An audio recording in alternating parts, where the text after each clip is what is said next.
నాకు ఏదన్నా skin problem లేకపోతే ఇంకోటి ఉందనుకోండి మేడం, నేను ఎవరినన్నా అడిగేవాళ్ళని రెఫరెన్స్, అరే ఎక్కడికి వెళ్తే బాగుంటుంది, ఏ డాక్టర్ బెస్ట్, ఎలాంటి వాళ్ళు బెస్ట్ అని చెప్పేసి. ఇప్పుడు అందరూ ఏం చేస్తున్నారంటే ఆన్లైన్లో సెర్చ్ చేయడము, లేకపోతే రివ్యూస్ సెర్చ్ చేయడము, లేదంటే ఇన్స్టాగ్రామ్లో ఏదో రీల్ కనిపిస్తే ఎవరికో షేర్ చేసుకోవడమో చేస్తున్నారు కదా. ఇలాంటివి నమ్మొచ్చా, లేదంటే డాక్టర్ని చూస్ చేసుకోవాలంటే ఎలా చూస్ చేసుకోవాలి మనం? చాలా కష్టమైన ప్రశ్న వేశారండి. అంటే you can call me old fashion, ఇప్పటికి కూడా word of mouth is the best అండి.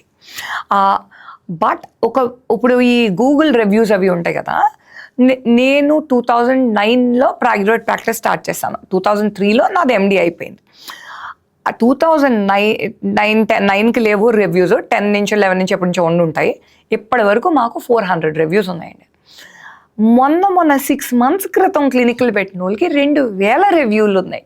సో మీకు తెలుసు ఇది ఆర్గానిక్గా, ఇది మ్యానుఫ్యాక్చర్డా అని చెప్పేసి. సో అన్నీ ఫుల్ పాజిటివ్ రివ్యూస్ ఉన్నాయనుకోండి, అదొక రెడ్ ఫ్లాగ్. ఇప్పుడు కొన్న నెగిటివ్ రివ్యూలు ఉండాలి కదా, అంటే అన్నీ 5 స్టార్ ఎలా ఉంటాయి? 100%. ప్లస్ మీరు ఏదన్నా కూడా ఒక క్వాలిఫైడ్ డాక్టర్ దగ్గరికి వెళ్ళాలంటే అండి, ఫస్ట్ వాళ్ళ పేరుని మెడికల్ కౌన్సిల్ రిజిస్టర్లో ఉందా లేదా చూసుకోండి. ఆ ఇప్పుడు నా పేరు మీరు వెతికితే కనుక అందులో నా MBBS, నా MD డర్మటాలజీ 2 దొరుకుతాయి. అదే ఒకవేళ నా పేరు మెడికల్ కౌన్సిల్ రిజిస్టర్లో కాకుండా డెంటల్ కౌన్సిల్ రిజిస్టర్లో దొరికింది అనుకోండి, దాని అర్థం ఏంటి? మీన్స్ నేను డెంటిస్ట్ అనేసి. సో నేను doctor so and so cosmetologist అని రాసుకుంటే అది అసలు మెడికల్ డాక్టరా, డెంటల్ డాక్టరా, ఇలాంటి కొన్ని బేసిక్ విషయాలు తెలుసుకోవాల్సిన అవసరం వచ్చిందండి ఈనాడు. తర్వాత ఒక్కొక్కళ్ళు ఆయుర్వేద డాక్టర్లు ఉంటారు, ఒక్కొక్కళ్ళు మీరు అన్నట్టు ఆనరీ డాక్టరేట్ అంటాం కదా, గౌరవ డాక్టరేట్, అది కూడా కావచ్చు. సో ఫస్ట్ అంతవరకు చెక్ చేసుకోండి. 2, మీరు వెళ్ళే క్లినిక్కి క్లినికల్ ఎస్టాబ్లిష్మెంట్ లైసెన్స్ ఉందా? క్లినికల్ ఎస్టాబ్లిష్మెంట్ లైసెన్స్ అనేది డిస్ప్లే చేయాలి, అది రూల్ మాట. సో మీరు అక్కడికి వెళ్ళగానే అలా ఇలా చూసారనుకోండి, అక్కడ అది ఉందా లేదా చూసుకోవాలి.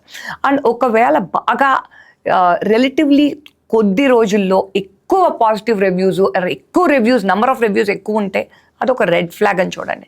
తర్వాత మీరు ఆ ఇన్స్టాగ్రామ్ అది చూసారనుకోండి, అందులో మీకు Valentine's day offer, Holi offer, Diwali offer, ఇలాంటివన్నీ ఏ రెస్పెక్టెడ్ డాక్టర్ పెట్టరు. ఎందుకంటే డిస్కౌంట్లు అవన్నీ డాక్టర్లు పెట్టడం ఏంటంటే అది ఏమన్నా చీరల షాపా అంటే. సో అలాంటివి ఏమైనా ఉన్నాయనుకోండి, అదొక రెడ్ ఫ్లాగ్. 2, ఇప్పుడు అంటే ఇంత ప్రోడక్ట్స్ ప్రమోషన్ చేస్తున్నారు అనుకోండి, ఇది అనెథికల్ డాక్టర్ అని. ఎందుకంటే ఎథికల్ డాక్టర్స్ ప్రోడక్ట్స్ ప్రమోట్ చేయరు. అది ఇన్స్టాగ్రామ్ మీద మీకు ఎడ్యుకేషనల్ కంటెంట్ ఇస్తున్నారు.